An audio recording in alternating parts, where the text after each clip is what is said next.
All right. Hello, ladies and gentlemen, boys and girls. I'm Joshua Dickey. I'll be reading from my book, A Patriot's Journey Forging Hope. And new thing I've been starting to do is read an inspirational quote. So we start off the video positive, and then we're also going to end it in a positive note. So the quote comes today. Um, of course, so it says, "Be careful with your words. Once they are said, they can only be forgiven, not forgotten." Uh, wow, that's pretty deep. Um, and that's true. Things you say to people, man, that sticks for them for a lifetime. You know, they could say they forgive you. They could say that they'll forget about it. They'll say they move on. They say, a bunch of different things. But fact of the matter is they don't. Because as soon as you make them mad or things happen that are unexpected, next thing you know, they're bringing it right back up again, like it just happened. Um, so that's why I'm switching to trying to be kind and watching what I say because they can't be taken back once they're said. It's like a bell that can't be unrung. But with that, the first poem I'm going to read is called People. Why do people think that everyone is their friend when really only a couple you can depend? People are just vain and want to show how popular they are. The average kid really doesn't care to get you very far. I teach my children to take quality over quantity any day. Chances are they will make a true friend for a lifetime, I'd say. Finding a person that has the same values as you can be hard because are hard to do because they will need to have a big heart and care just like you. There will be kids that are jealous of things that you got. Just be nice and respectful to everyone and don't be a snot. There will be people who will come into your life and some will go. The best ones, though, will come when you least expect it, but they will show. They think of others before they think of themselves. They could care less about money. They're not about wealth. They are happy just having you around and spending precious time. This is something that they are. This is something that they are. It's free, so it doesn't cost a dime. Real honest people have happiness and excitement to share. That's because they truly want to show that they care. And this is all about people's emotions and how they behave. Um, since my wife teaches at a middle school, just one day I was just observing the kids and seeing how they do, um, and I was actually doing part of my student teaching there, and uh, there's some kids that are just real quiet that just kind of let people do their thing, tell their stories, and there's the ones that want to be the center of attention, and so they're making a lot of noise to create a spectacle, so everybody looks and see what they're doing, and then there's the people that are just quietly talking to each other, um, and they're not really paying attention to the other people um,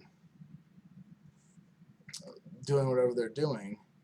And through that, I was like, man, see, those two people are probably real friends.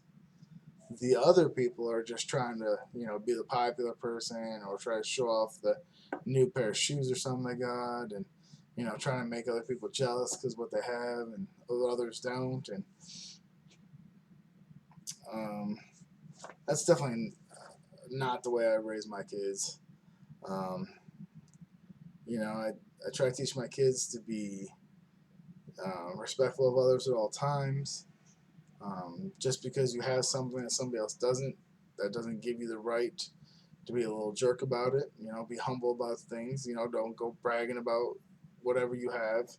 I was like, because the moment I start hearing you bragging about stuff, that's the moment I stop buying you things. Because just some things are just it's just stupid. I mean, you start bringing attention to yourself, and then somebody's gonna want to steal it and take it, and you're not doing yourself any favors. Um, But that's not just elementary. That's not just middle school kids though. That goes for all people. Somebody on Facebook posts that they got a brand new car, or so everybody's looking at it. You know, oh, I wish I had money for a brand new car. And I'm not into new cars for one. I could really care less who has a new car. Um, I just bought myself an old '88 Jeep Grand Wagoneer, um, and I am fixing it up. And because I believe anything that's worth it, just like people, takes time. It takes investment. It takes. Um, so I'm gonna screw up on it, just like people. I'm gonna say wrong things. I'm gonna make people mad, or just like I'm gonna buy the wrong part, or I'm not gonna be able to fix a certain thing. And I always relate cars to people because cars are my passion, and people really aren't. But you're not put on this earth to be by yourself. You're put on this earth to make relationships, to um, have significant others. You know, like my wife and everything. And I try to bring my kids into, knowing my joys or not my joys, but my hobbies of fixing cars. I try to bring them out so they understand cars as well. And it's a good time until they start getting their hands all dirty, and then they just kind of keep looking at me, and which is not a big deal, as long as they know where stuff is and how to do stuff, it's good enough for me. But um, but people and cars are similar in so many different ways. If you think they're worth it, you're gonna invest your time, you're gonna invest your money in it, and you're gonna figure out what's wrong with it, and you're gonna try to figure out ways to fix it. And it may not be instant, it may not be a quick fix. Maybe you gotta take that thing into the shop a couple times, maybe to an actual mechanic. So that's where maybe a counseling comes in handy. Um, but everything that you do is at least showing that you're trying to do the best that you can, and that's all anybody can ask for. Is just do your best you can. Um, the world's turning into a crazy place, and just be kind and love each other. That's all I can really say about that. And so this next poem is called "Let's Talk." So it says, "Let's talk about my feelings and why I'm so mad. Let's talk about my feelings and why I'm so sad. Let's talk about my feelings and why I hate you so much. Let's talk about why you ended your life in such a rush. Let's talk about the family you left in such pain. Let's talk about the problems located in your brain. Let's talk about you being a selfish prick. Let's talk about your actions and how they make me sick. Let's talk about the depression that you caused your family over you. Let's talk about the kids acting out. So what are you going to do? Let's talk about the meds that you are constantly have to change. Let's talk about being trapped in a bit of a rage. Let's talk about the person that gave up this fight. Let's talk about how that's never right. Let's talk about how you didn't let anyone say goodbye. Let's talk about the days upon days they cry. Let's talk about why I hate you for taking the coward's way out. Let's talk about why you were in pain and now free without a doubt. Let's have you just wait for me at Valhalla's gate. Let's have you waiting so when the Almighty says, I won't be late.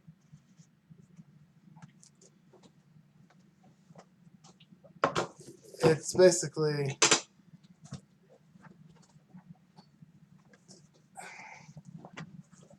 to get to know somebody on a deep level, not a superficial level. Anybody can just sit there and say, "Oh, hey, how are you today? Hey, what are you thinking about this?"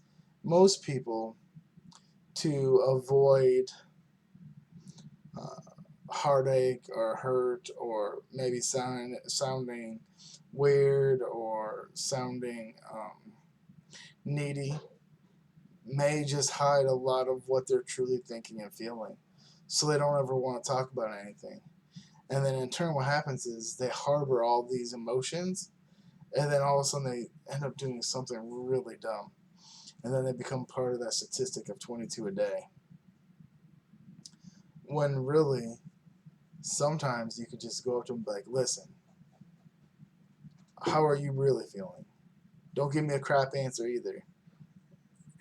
Like, I know something's up with you. I could tell something's going on. Be honest with me. And sometimes people could feel that directness and kind of feel like that you care or interested, and all of a sudden they just break down and just let you know what's up. And because people don't want to appear weak, um, but it happens whenever you now whenever you allow yourself to become vulnerable. A lot of it, it's it's been such a taboo thing for guys since I guess the beginning of time. Guys just don't tell other guys how they think or feel, or even even the simplest of things. If it doesn't seem like it's a guy thing, no one's gonna talk about it. It always comes back to the same stuff. Oh, guns, fishing poles, boats, cars, girls, stuff like that. And that's just all superficial crap. But then when you really get to know somebody on a deeper level, you just, hey, how's the family? What kind of issues you guys having? Hey, is there anything I can help you with? Um, and you can start giving them personal, um, stories about your family. Hey, I've been married for 18 years, so I've pretty much been there, done that, from anywhere between, Tara getting pissed off and kicking me out of the house to, just being stupid. It happens.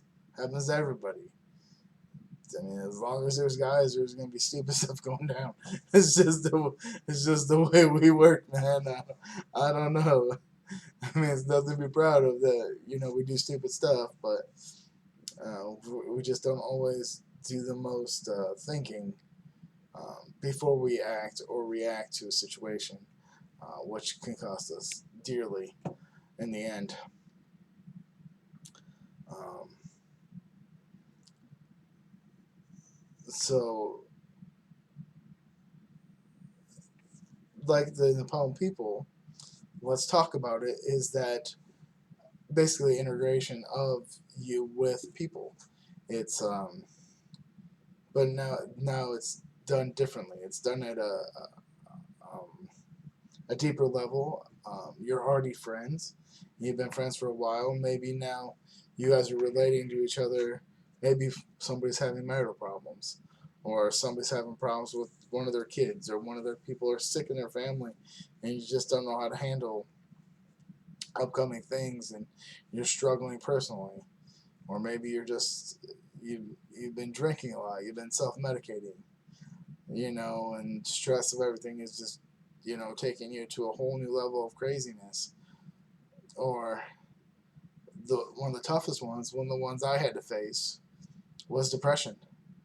Um, that was the hardest one for me to face, was depression. Because one day somebody's like, dude, you all right? And I'm like, yeah, fine, why?